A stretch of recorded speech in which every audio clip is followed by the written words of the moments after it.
Eto na mga idol, natapos na nga ang meeting sa pagitan ng kampo ni Troy Rosario at ng Converge ay inihayag nga mismo ni Sir Snow Badwa na umabot naman sa 850,000 pesos per month ang kanilang ibinigay na offer dito kay Troy Rosario na di hamak na mas malaki kumpara sa 700,000 pesos per month ng offer ng TNT.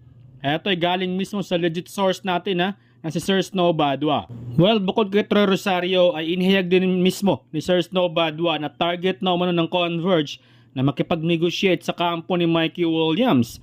Talagang desidido na ang Converge na maglabas ng malaking pera upang makakuha ng kampionado.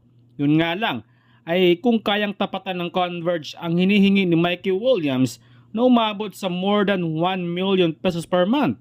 Pero mukhang mahirapan ng Converge na kunin si Mikey Williams dahil hawak pa rin ng TNT ang rights nito. Pero lang kung i-trade ng TNT ang rights nila dito kay Mikey Williams. Samantala, inihayag nga mismo ni Coach Yeng Guiao na ang mga dating players umano nito ang papatay sa kanya. Kung matatandaan ay nakapagtala si Poy Eram sa Game 3 ng 27 points. Habang sa Game 4 naman ay natulungan ni Ray ng Batak ang TNT na matalo ang Ross matapos ito makapagtala ng 15 points. Well, hawak nga ni Coach Yeng Guiao si Poy Eram noon sa NLEX Road Warriors at hawak din ito noon si Batak sa Rain or Shine. Binunyag nga mismo ni Coach Chot Reyes, nagigil naman si Batak na talunin ang Rain or Shine. Tinrade kasi ng Ross si Batak papuntang Blackwater hanggang napunta sa TNT.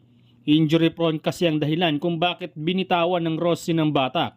Well, sa ngayon ay 3-1 na ang serye at isang panalo na lamang ay aabante na sa finals ang TNT. Samantala, tuluyan ng tinanggal ng Terra Firma ang kanilang head coach na si Coach Cardle matapos ang hindi magandang nangyari sa loob ng 6 na taon. Well, ayon sa source na papalitan umano ito ni Raymond Chonko. Well, kahit magpalit pa ng coach ay wala pa rin mangyari sa Terra Firma dahil laging binibigay sa mga farm team ang kanilang mga malalakas na players.